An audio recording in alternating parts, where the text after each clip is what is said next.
Vamos lá, abra sua Bíblia, por favor, Isaías no capítulo 6, livro do profeta Isaías, capítulo 6.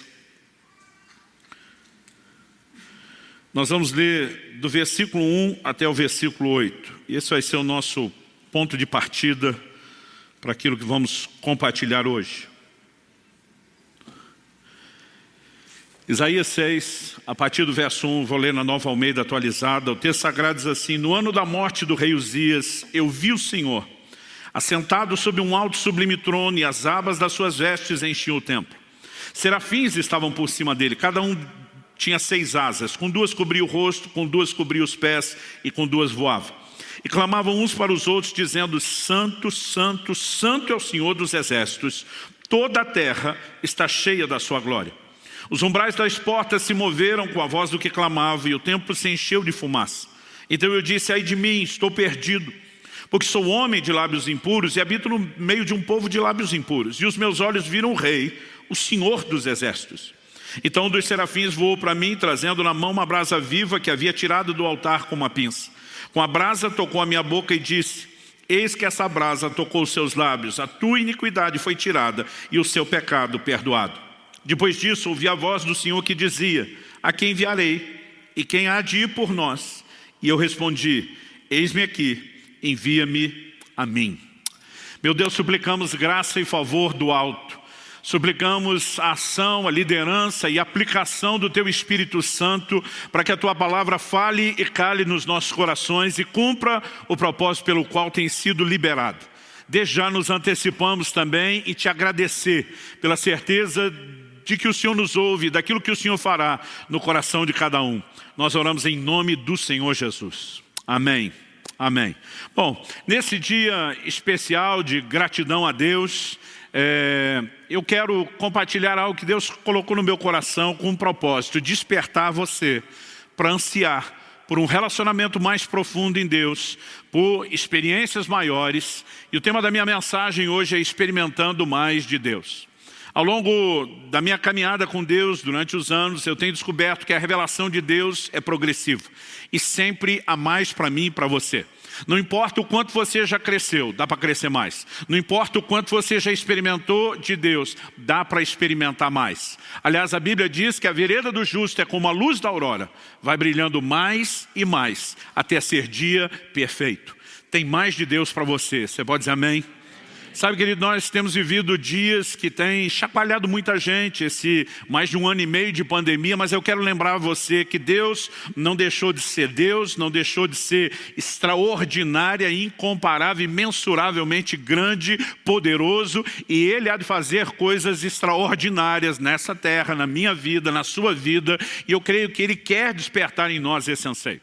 Eu me lembro que nesse processo de descoberta de que há cada vez mais e podemos entrar cada vez mais profundo nesse lugar de relacionamento em Deus, eu me lembro que em meados da década de 90, eu estava vivendo um momento assim de um despertamento. Me bateu aquele desespero de dizer: eu não posso encontrar um teto, não posso ficar aqui parado, limitado, eu quero mais de Deus. E eu estava não apenas buscando a Deus nos meus devocionais diários, no momento de oração que também tínhamos diariamente pela igreja na manhã.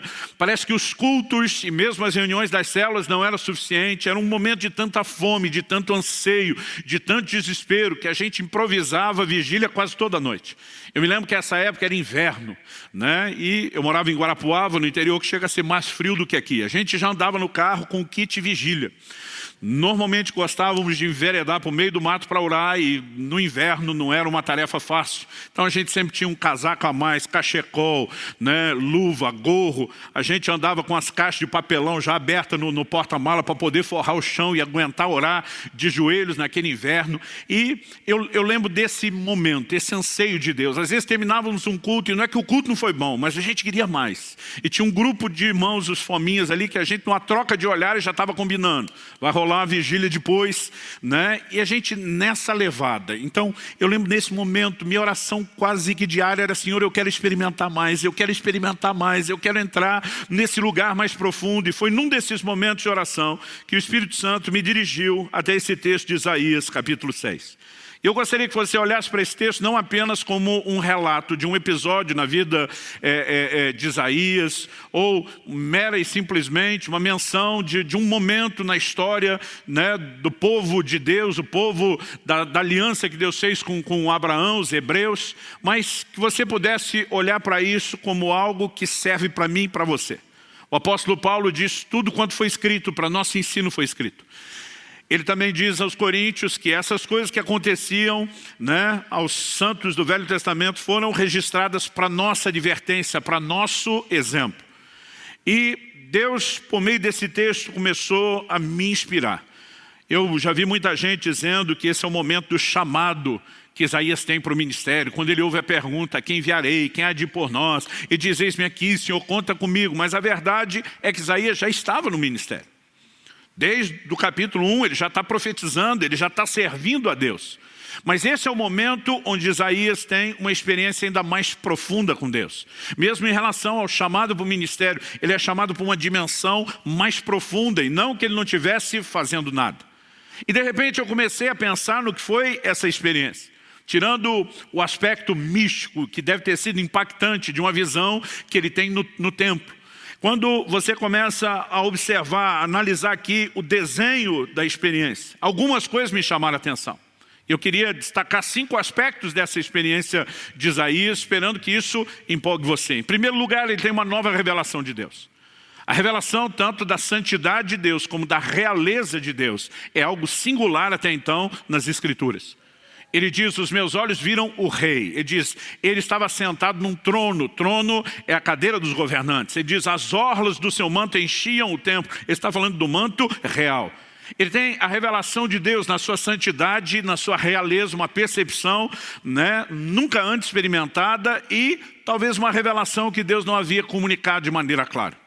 Em segundo lugar, a Bíblia diz, né, que a voz daquele que clamava, uma referência aos serafins, a Bíblia diz que os limiares do templo foram chacoalhados.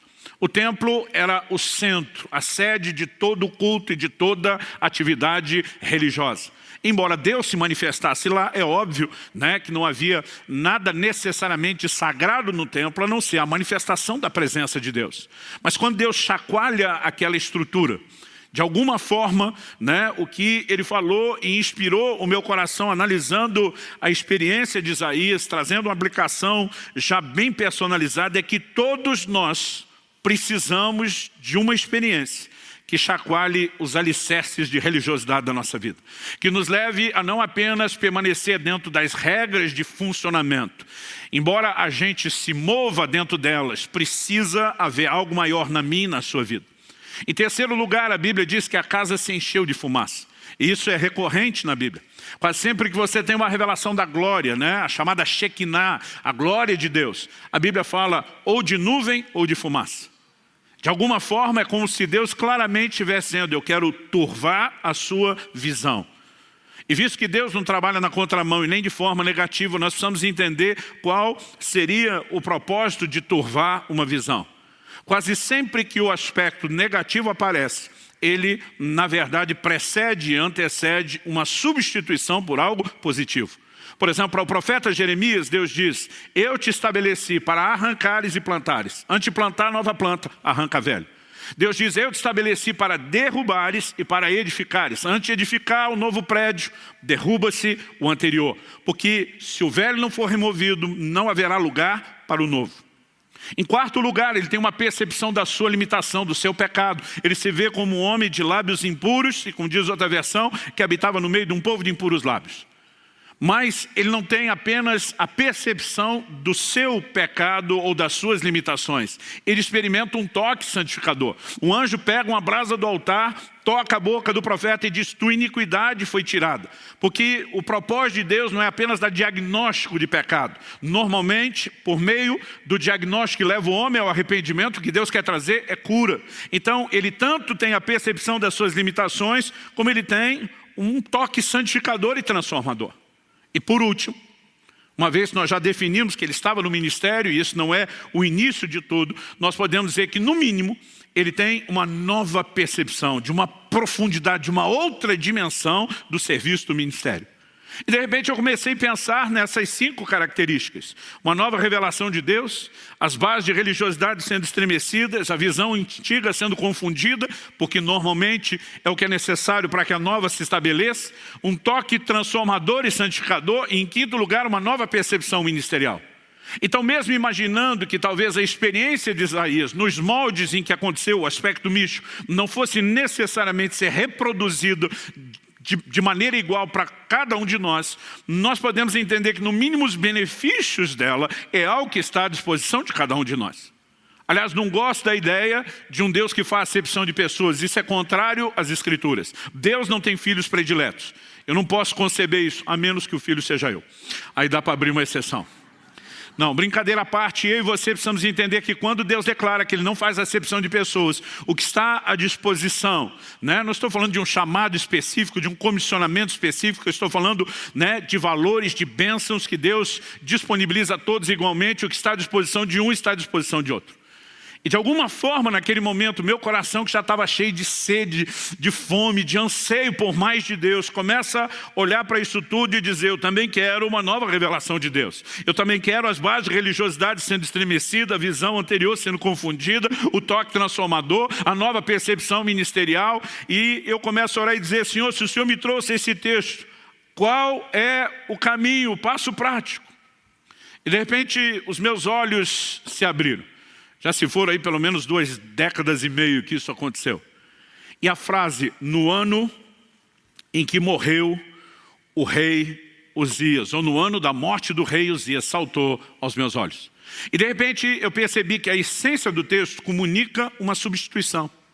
No verso 5, ele começa dizendo, no ano da morte do rei Uzias, no 5 ele diz, eu vi o rei, o Senhor dos exércitos.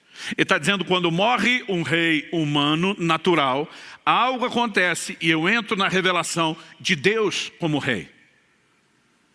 E se seguimos essa lógica de que às vezes a necessidade de que algo negativo seja removido antes de que aquilo de aspecto positivo seja comunicado, revelado ou estabelecido, nós podemos entender que há uma chave sendo comunicada aqui. Isso também me veio com muita clareza e ao longo desses anos eu tenho provado de maneira progressiva, não completa, mas progressiva cada vez mais a realidade dessa chave. Antes de mais nada, eu quero que você tente imaginar o contexto da visão. Daqui a pouco nós vamos falar sobre quem era Uzias com mais detalhes. Mas Uzias foi um grande herói nacional. Talvez depois de Davi não tenha existido nenhum conquistador, alguém que tenha liderado um exército de conquista como Uzias fez. Ele assume uma nação praticamente falida, quebrada e a transforma numa grande potência mundial dos seus dias. E você precisa entender que Isaías, nesse início, nesse momento da vida dele, ele ainda é muito jovem. Uma dedução que não é difícil de você fazer. Até porque no capítulo 1 e no versículo 1 do livro de Isaías, ele introduz o livro dizendo, visão que Isaías, filho de Amós, teve a respeito de Judá e Jerusalém nos dias de Uzias, 1, Jotão, 2, Acais, 3 e Ezequias, reis de Judá. O homem profetizou durante o reinado de 4 reis. Não estamos falando mera e simplesmente, né, de uma pessoa que profetizou durante o mandato de 4 presidentes. Nosso mandato é de apenas 4 anos. Esses reis gastavam muito tempo no seu reinado. Para você ter uma ideia, só o próprio rei Uzias, que é o primeiro aqui da lista, a Bíblia diz, em 2 Crônicas 26, daqui a pouco nós vamos para lá, que ele reinou 52 anos em Jerusalém. Só Ezequias. Como seria possível Isaías profetizar durante o reinado de 4 gerações?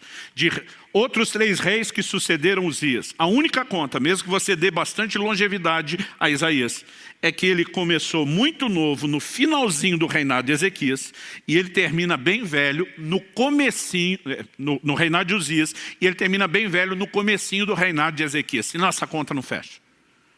E por que é importante para mim situar Isaías como alguém novo no final do reinado de Uzias? O homem reinou 52 anos, ele já está falando da morte, então não são deduções difíceis. Mas por que é importante reconhecer isso? Porque, primeiro, Isaías como alguém novo, era bem mais facilmente impressionável do que uma pessoa de mais idade. E segundo, Uzias já havia se tornado esse grande herói. Então, o impacto que ele teve, né, na nação e sobre Isaías é inegável. Mas o que significa essa substituição?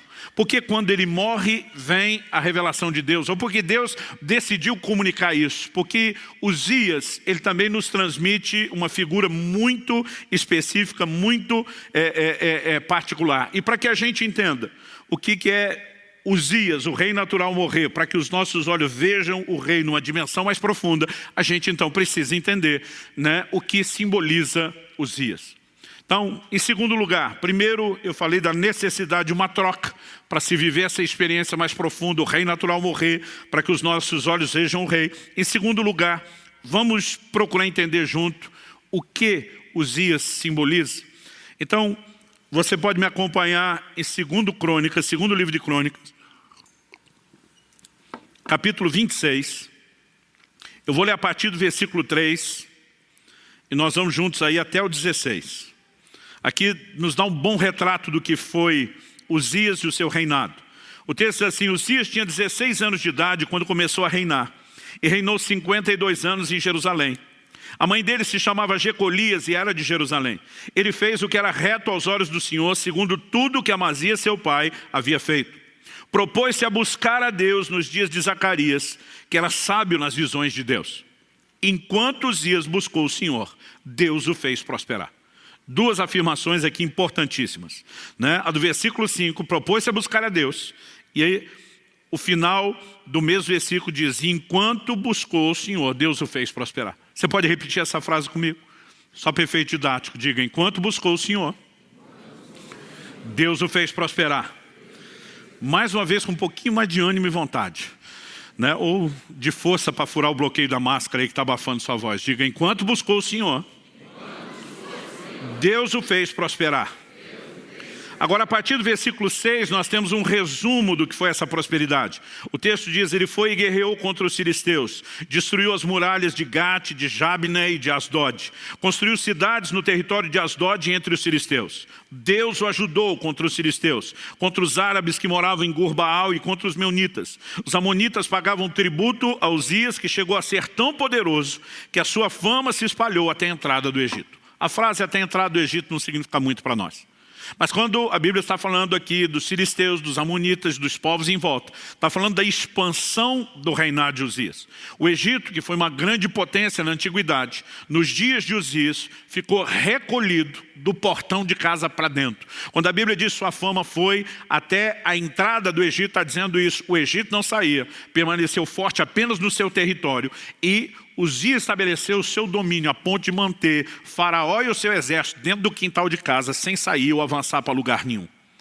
O verso 9 diz o seguinte: Uzias construiu torres em Jerusalém, junto ao portão da esquina, junto ao portão do vale, junto ao portão do ângulo, e as fortificou. Também construiu torres no deserto e cavou muitas cisternas, porque tinha muito gado, tanto na Cefelá como nas campinas. Tinha lavradores e vinhateiros, nos montes e nos campos férteis, porque era amigo da agricultura. Aqui a Bíblia fala não só do investimento na agropecuária, que era o que movimentava a economia, né? Mas fala de todas as estruturas de defesa. Esse camarada assume uma nação praticamente falida, quebrada, e vai transformando ela paulatinamente ao longo dos anos numa grande potência. O texto continua e diz no 11: Uzias tinha um exército de homens preparados para a guerra, que saíam para a batalha em tropas, segundo a lista feita pelo escrivão Jeiel e pelo oficial Maazéia, sob a direção de Ananias, um dos oficiais do rei. O número total dos chefes das famílias, homens valentes, era de 2.600. Isso aqui era só a tropa de elite. 13. Debaixo das suas ordens, havia um exército guerreiro de 307.500 homens, que faziam a guerra com grande poder, para ajudar o rei contra os seus inimigos. Uzias preparou para todo exército escudos, lanças, capacetes, couraças, arcos e até fundas para tirar pedras. Em Jerusalém ele fabricou máquinas inventadas por homens peritos, que foram colocadas nas torres e nos cantos das muralhas para atirarem flechas e grandes pedras. A fama de Uzias se espalhou até muito longe, porque ele foi maravilhosamente ajudado. Lembra que o versículo 7 diz que Deus o ajudou. Aqui o texto diz que ele foi maravilhosamente ajudado. E aqui é onde começa a entornar o caldo. Verso 15. Até que se tornou muito poderoso. Uzias, ele encarna como talvez quase nenhum outro personagem bíblico o faz, o que nós podemos chamar da busca interesseira. Ele busca a Deus, enquanto ele busca o Senhor, Deus o faz prosperar, até que se tornou poderoso. Então o verso 16 dá início ao processo de ruína e diz: mas depois que Uzias se tornou poderoso, o coração dele se exaltou, outra versão diz, se corrompeu para a sua própria ruína. E daqui a pouco nós vamos falar do pecado dele. Mas Uzias representa alguém que busca a Deus, usando Deus apenas como meio para alcançar os seus objetivos, o seu próprio fim, aquilo que estava no seu coração.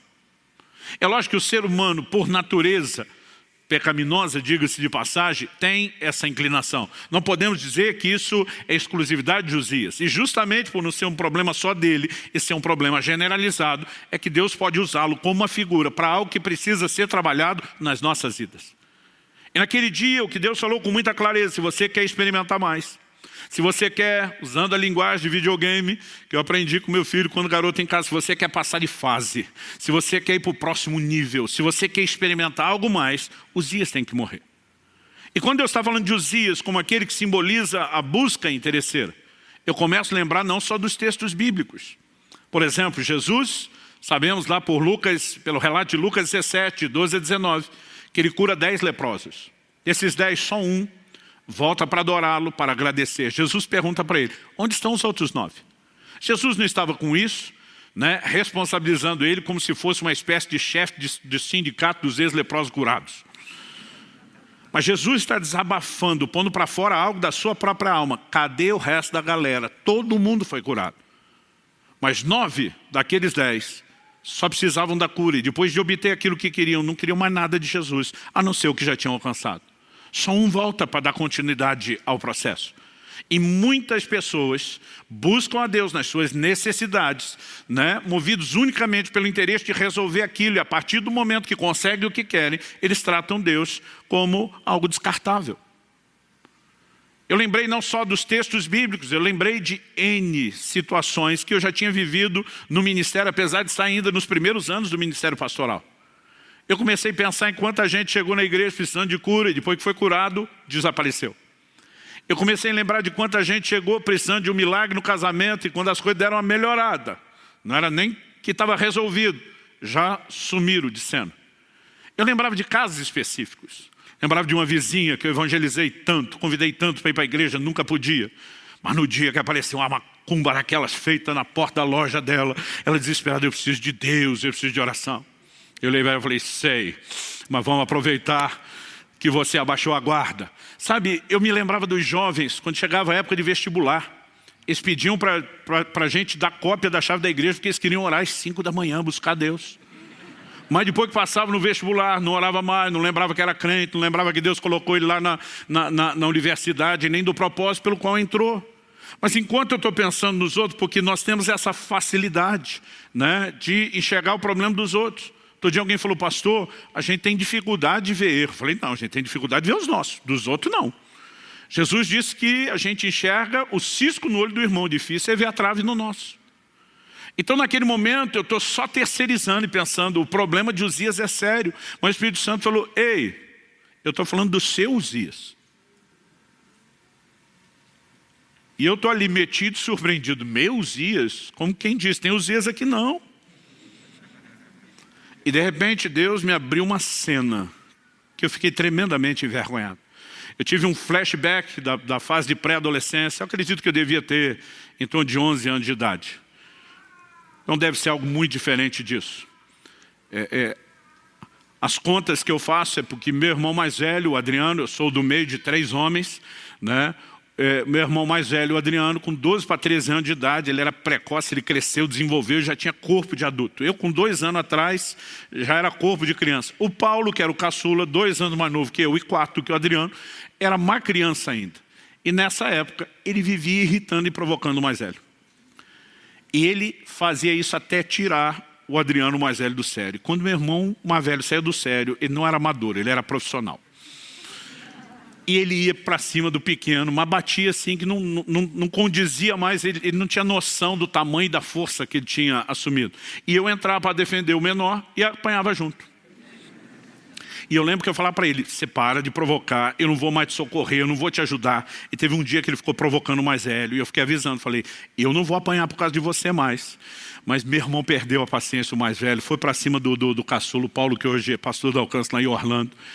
E ele normalmente dizia, eu corro, eu me viro. Mas aquele dia ele levou um enquadro assim num canto da sala que não tinha pra onde correr. Eu pensei, está morto.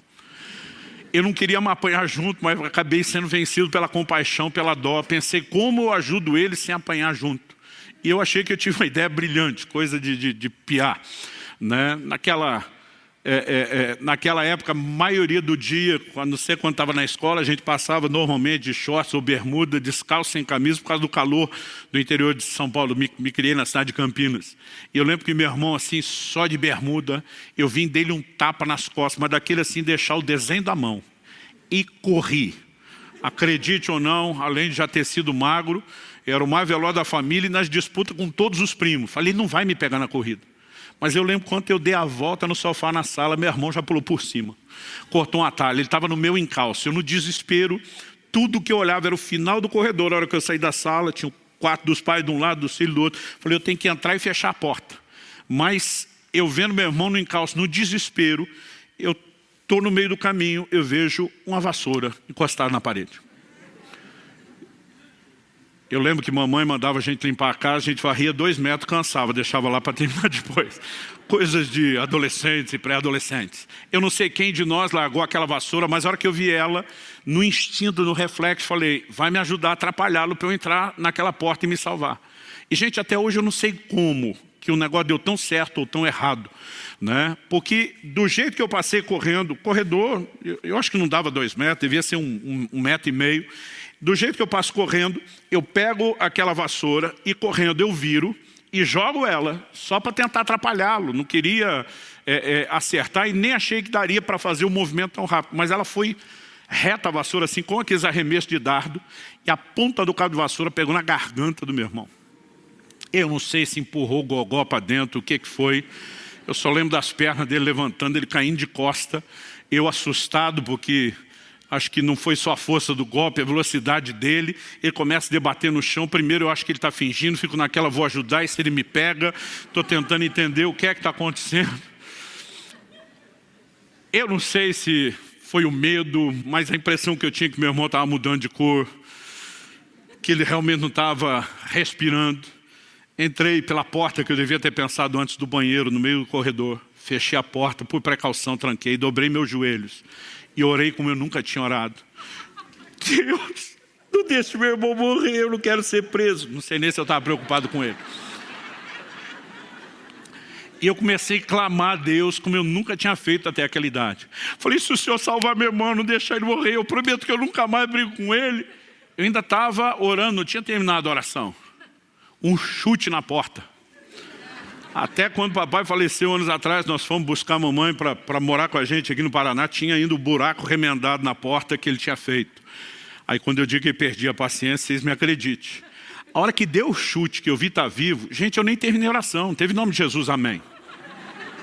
Eu levantei, já chutei a porta, pega eu, derruba a porta, quero ver. E continuei a briga do outro lado da porta. Deus me fez ver aquela cena, e gente, eu fiquei com tanta vergonha, eu falei, Deus, eu era criança. Quando você é adolescente, você acha que é adulto. Quando interessa, dizer, eu era criança, dá um desconto. O Espírito Santo diz, eu dou. Vamos pular para a sua fase adulta. Ele diz, quando você começou o ministério, você passava horas e horas, trancado todos os dias orando. Por que você já não faz isso como fazia antes? Eu falei, eu era solteiro.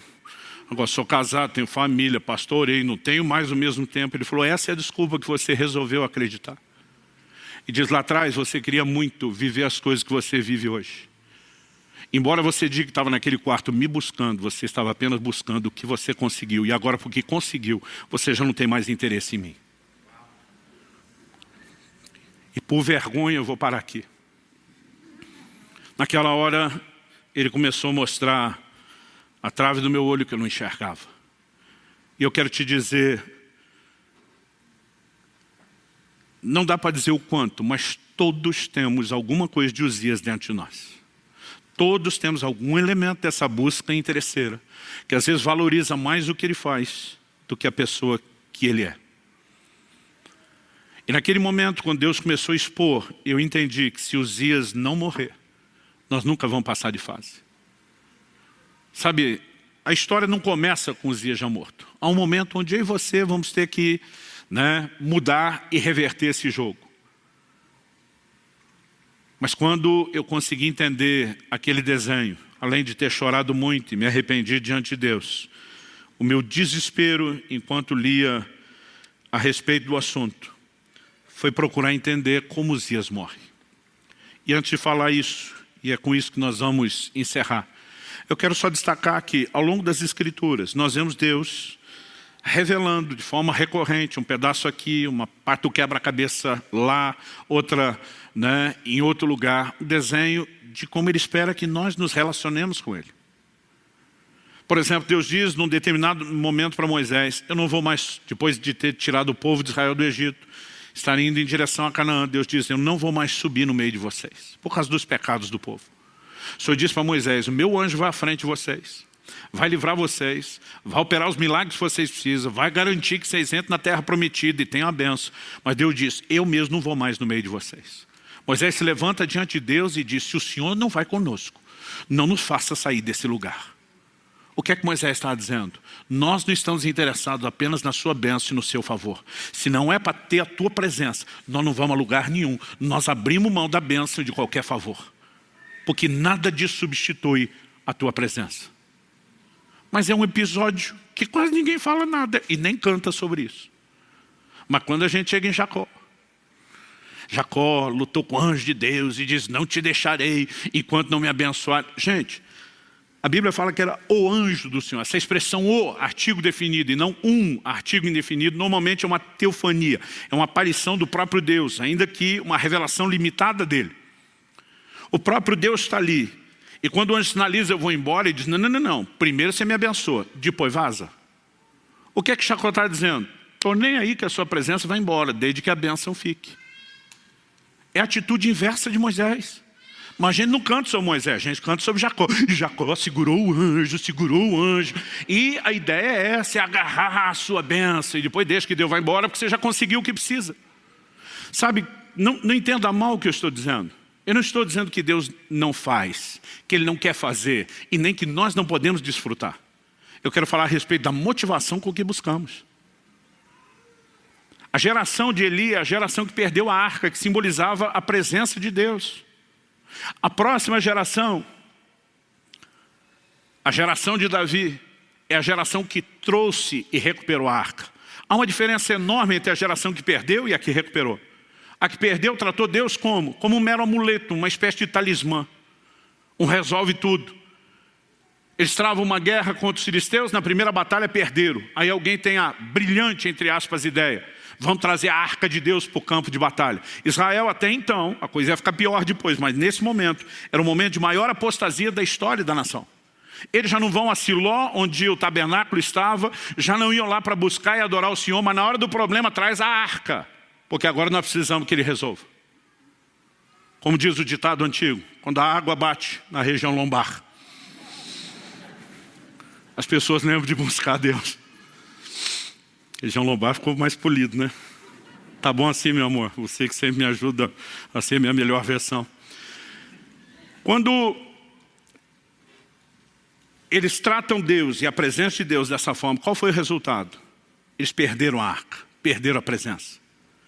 Porque toda e qualquer pessoa, em qualquer momento ou época da história, que busca Deus só porque por causa daquilo que Ele faz, vai acabar perdendo aquilo que Ele é. Mas a geração de Davi assume o reino, um dos primeiros atos. E não é à toa que ele é chamado de homem segundo o coração de Deus, não é porque era perfeito, que nós sabemos que não era. Um dos primeiros atos dele, ele diz, a arca volta. E quando ele traz a arca de volta, ele levanta uma tenda, ele coloca a arca que simbolizava a presença de Deus no centro. Ele coloca os levitas 24 horas por dia, 7 dias por semana, ninguém pedindo nada, apenas dizendo, o Senhor é bom e a sua bondade dura para sempre.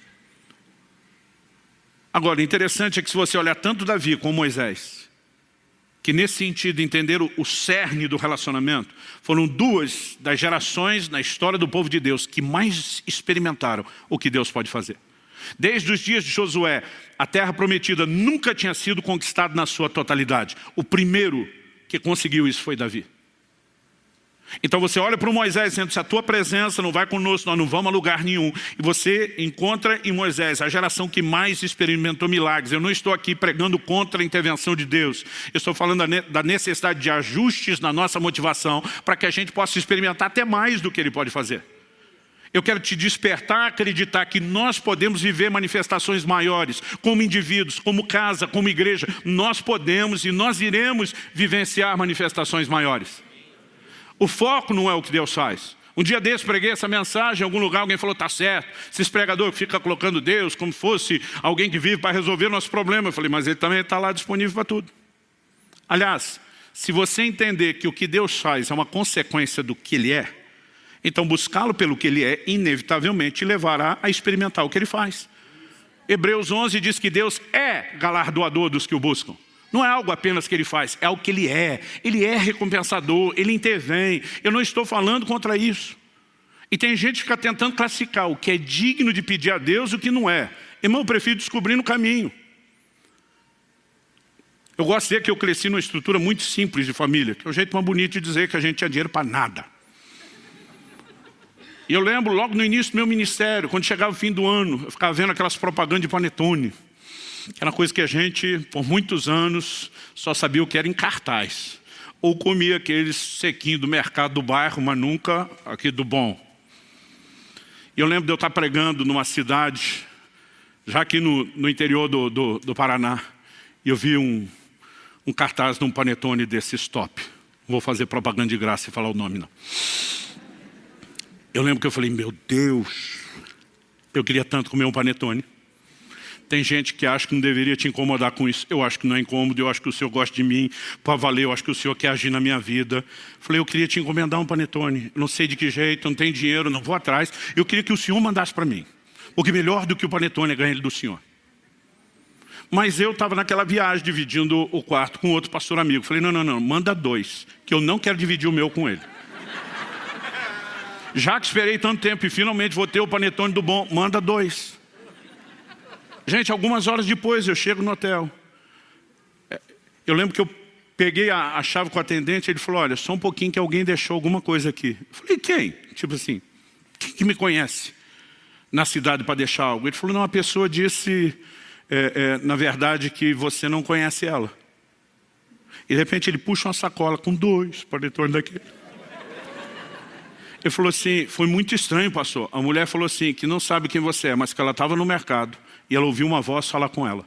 Compra 2 panetones, deixa no hotel tal, para o pastor que está hospedado lá. E foi tudo que ela falou. Eu acho que ela nem sabe quem é você, só sabe que tem um pastor aqui. Eu olhei e falei para ele, sorte sua que anda comigo. Participa do despojo. Sabe, querido, eu não estou aqui te dizendo que nós não podemos ver coisas assim que para alguns é simples. Todo dia alguém falou, não vou incomodar Deus com isso. Falei, se você acha que é incômodo, fica aí sem experimentar. Então preste atenção, não estou falando contra o que Deus faz. É o nosso resultado, nós podemos experimentar mais do que Ele faz. Estou falando a respeito de motivação com a qual nós o buscamos. E se nós pararmos de tratar Deus só como quem faz, porque Ele prometeu fazer, Ele que nos encorajou a orar e clamar crendo que Ele faria. Então nós não estamos tentando falar contra o fato de Deus fazer. Mas nós também não podemos tratá-lo apenas como uma espécie de amuleto, de talismã, de resolve tudo e nada além disso. Dá para entender a diferença? Bom, para nós terminar, como Uzias morre.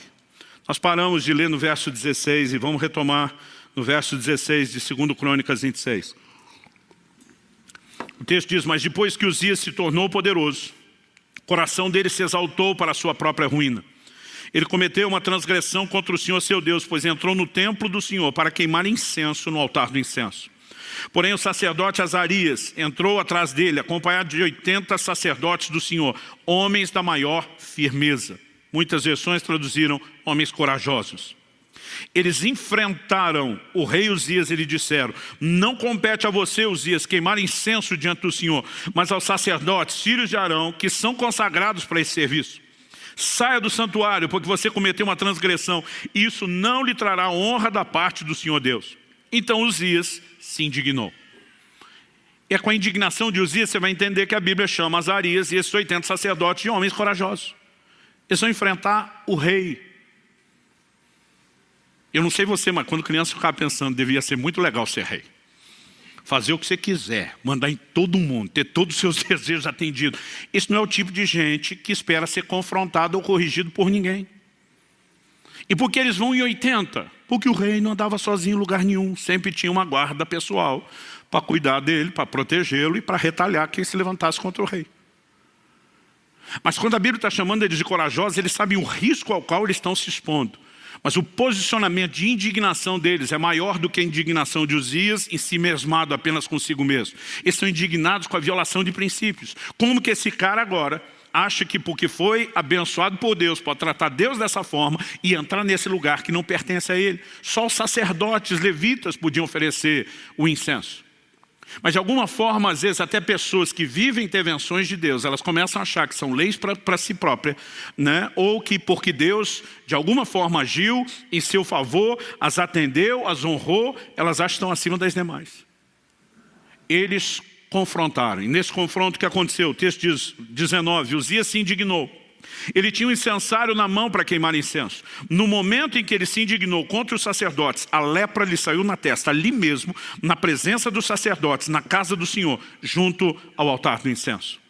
Quando o sumo sacerdote Azarias e todos os sacerdotes se voltaram para ele, eis que ele estava leproso na testa. Então apressadamente o tiraram dali, e até ele mesmo se apressou em sair, visto que o Senhor o havia ferido. Quem o feriu? O Senhor. Agora, por que o Senhor o feriu? Porque sacerdotes que não foram mandados, mas tiveram o bom senso de entender aquela desordem, aquela bagunça, o resistiram. Aqui nós temos a combinação de responsabilidade humana com intervenção divina. Quando nós assumimos um posicionamento claro, sensato, de acordo com aquilo que Deus já estabeleceu na sua palavra, e nos posicionamos, nós podemos ver o que é que Deus vai fazer. Uzias não é alguém que você mata. Uzias tem que ser ferido por Deus, mas Deus não fere sem que você fique indignado e revoltado contra as atitudes dele. O que é Uzias? É a busca interesseira. Ele vai se meter onde? Na oferta de incenso. A oferta de incenso tem uma figura muito clara no Novo Testamento. Apocalipse diz que o incenso são as orações dos santos. Salmo 141 diz, suba a ti a minha oração como incenso. O incenso sempre simbolizou as orações. E se você quer achar Uzias na sua vida, procure na vida de oração, porque é lá que ele aparece. É só você ver que a maior parte do tempo na nossa vida é oração. Nós só pedimos para Deus o que a gente quer. E oração não é apenas pedir, oração deveria ser uma conversa, onde não apenas você fala, mas Deus também. E quando Ele fala, Ele não diz apenas declarações de amor, mas às vezes Ele pede algumas coisas para você também. Eu lembro que uma vez eu vi um pregador dizendo que ele decidiu não pedir nada a Deus durante um tempo, a não ser um coração mais grato. Achei a coisa mais linda. Falei, vou fazer esse negócio. Gente, eu não tinha assunto para falar com Deus. Porque durante anos, toda a minha vida de oração era construída só no que eu pedia. E quando só falava, dá um coração mais grato, eu não tinha mais nada para falar. E apesar de ter achado a coisa mais linda, não funcionava para mim, porque ou funcionou mostrando o quanto de Uzias tinha na vida de oração. Agora, Uzias não morre de uma vez. A morte dele não é instantânea, não é fulminante. Eu queria estar aqui dizendo para você, Deus me enviou aqui essa manhã com uma unção assassina, matadora de Uzias. Nós vamos orar, o miserável do Uzias da sua vida vai ser fulminado tipo Ananias e Safira. Mas não é assim que ele morre. Uzias morre aos poucos, a prestação. A lepra apareceu na testa. Depois ela vai se espalhando. Ele é excluído da casa do Senhor. Se a gente continuar lendo o texto, verso 21 diz assim, o rei Uzias ficou leproso até o dia da sua morte. E por ser leproso, morou numa casa separada, porque foi excluído da casa do Senhor. Jotão, seu filho, tinha seu encargo, o palácio real, governando o povo da terra. O verso 23 vai dizer que ele morreu e foi sepultado.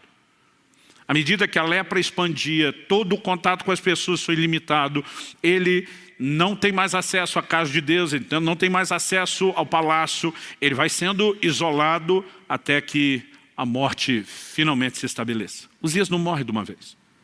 E na minha e na sua vida não é um assunto que a gente resolve de hoje para amanhã. Pastor, vamos fazer uma oração no final do culto, está tudo resolvido? Não. Pode ser que o miserável do Urias saia ferido, mas a morte é um processo e depende do nosso posicionamento. Um dia alguém me perguntou, pastor, o senhor já chegou lá no Uzias mortinho da Silva? Falei, não, mas não estou mais onde estava. Mas a verdade é que quando nós avançamos nesse processo, nós começamos a descobrir uma outra dimensão de relacionamento com Deus. Quem está entendendo, diga amém. Outro dia alguém me disse, está certo, pastor. A gente tem que mesmo dizer para as pessoas que elas não podem tratar Deus dessa forma. Gente, Deus sabia que nós iríamos tratá-lo dessa forma. E me parece que Ele é tolerante por um tempo. Por quê? Porque isso tem a ver com entendimento e com maturidade. E ninguém começa com isso. 16 anos atrás, quando nós ainda estávamos nas reuniões de oração e planejamento, só a minha família, do Marciano, a respeito de começar a igreja. Tem uma cena na minha memória que eu não esqueço. Eu sentado no sofá da sala de casa, e Lissa, minha linda filha, com 4 anos de idade no meu colo. Ela segurando na minha bochecha e dizendo, você é o pai mais lindo do mundo. Eu amo você, daí fazia carinho no meu cabelo. Eu já sabia o que vinha depois daquela sequência de elogio e carinho. Ela estendia a mão e dizia, me dá 2. E você acha que ia dar um sermão? Interesseira, me elogiou em troca. Eu, além do sorriso, dizia, toma 5. Porque era criança. E num momento como esse, dá para você ser compreensivo. Mas se hoje, aos 20 anos de idade, fosse me tratar só como se eu fosse um banco, nossa relação teria deteriorado em vez de melhorado. Paulo diz em 1 Coríntios 13:11, quando eu era menino, falava com o menino, pensava com o menino, agia com o menino. E essa é a época que Deus olha e tolera. Como eu disse, às vezes eu falo desse assunto, a gente está certo, esses pastores ficam colocando Deus à disposição para fazer. Eu falei, não, Deus se colocou à disposição, não é os pastores que colocam Deus. Jesus pregou o evangelho não apenas chamando as pessoas ao arrependimento e à fé, mas ele curava os enfermos, expulsava demônios, operava milagres. Ele mostrava que Deus tem interesse de intervir nas necessidades das pessoas. O que ele não queria quando um leproso era curado e ia embora, era não continuar o processo depois de ter apresentado e demonstrado seu amor.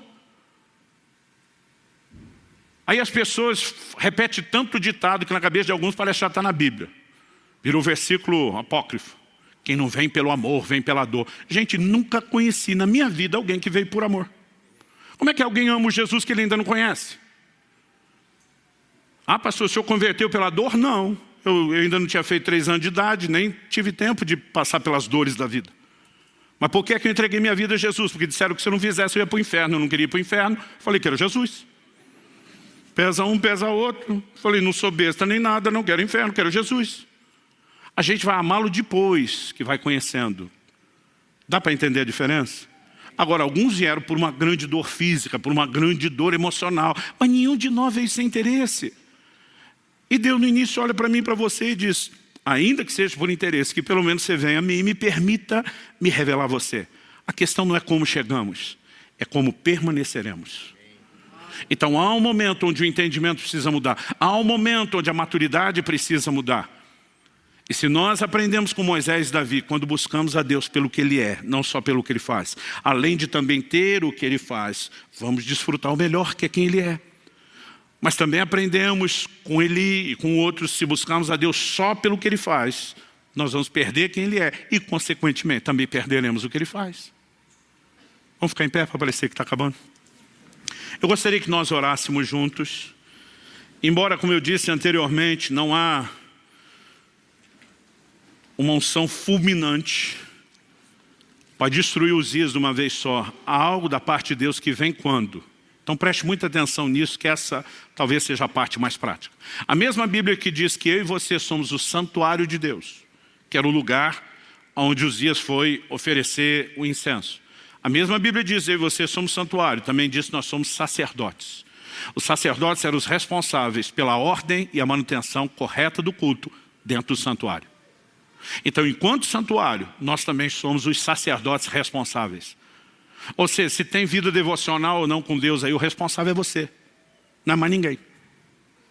Se a presença de Deus será adorada, cultivada, né, tratada com sensibilidade dia após dia, depende de você, das decisões que você toma, de você ser responsável ou não em relação àquilo que te foi incumbido.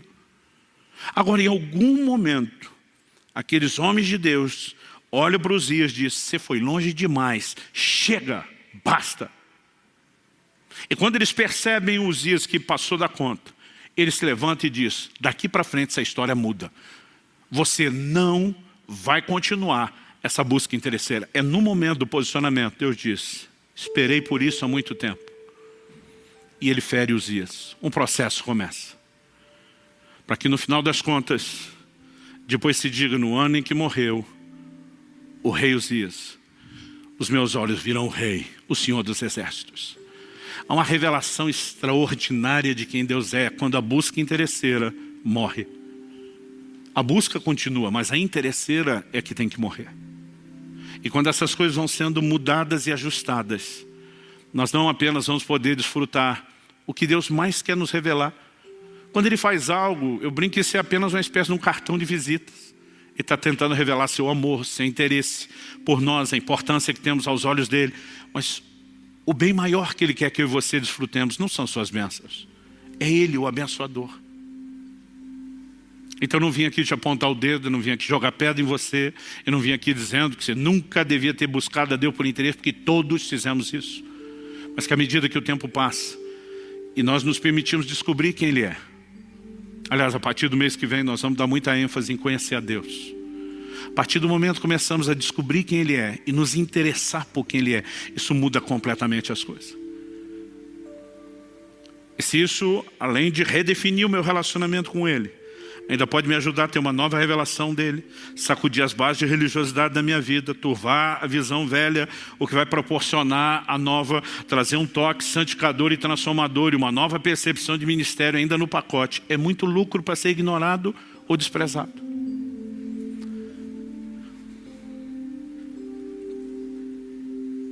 É lógico que há momentos quando Deus nos faz perceber alguns erros, que isso é constrangedor. Quando lembro de confrontos como esse, Deus dizendo: não, a razão pela qual você olha não é porque hoje você é ocupado, é porque você já alcançou muito o que queria. É lógico que dá vergonha. Mas Deus não está fazendo isso para nos culpar ou condenar. É uma forma dele dizer: eu não quero perder você. Quando Adão pecou, Deus não pergunta: o que é que você fez, cabeção? A pergunta de Deus foi: aonde você está? Em outras palavras, é como se ele dissesse: o problema não é o que você fez, é para onde o que você fez te levou, para longe de mim. Deus está dizendo: eu não quero você distante, eu quero comunhão, eu quero proximidade. Que Deus nos livre de sermos apenas religiosos, frequentadores do culto. Há algo maior, algo mais profundo, e eu e você podemos experimentar isso. É um convite amoroso da parte dele. Tudo que você precisa, além de dizer sim ao convite, é dizer não para Uzias e essa atitude. Eu queria que você fizesse isso no seu lugar. Falasse com Deus do seu jeito, da sua maneira, com as suas palavras. Pai, a tua palavra foi comunicada. Mas nós precisamos de mais do que informação. E te pedimos mais uma vez, por entendimento espiritual e aplicação prática, vinda dos céus, vinda do Espírito da verdade. Eu oro por cada um dos meus irmãos e irmãs, nesse lugar, os que nos acompanham à distância pela internet, ao vivo ou de forma gravada. Eu oro que nesse exato momento em que chegam a esse ponto de oração, algo aconteça nos seus corações. Não apenas o despertamento provocado pelo entendimento da tua palavra, mas a capacidade de entender de maneira muito prática quais áreas específicas da sua vida, a vida de oração, da busca, tem permitido que Uzias tenha tanta expressão. E queremos amadurecer ao ponto de não te buscar só pelo que o Senhor faz, mas primeiramente por causa de quem o Senhor é. Sabemos que inevitavelmente também teremos aquilo que o Senhor faz.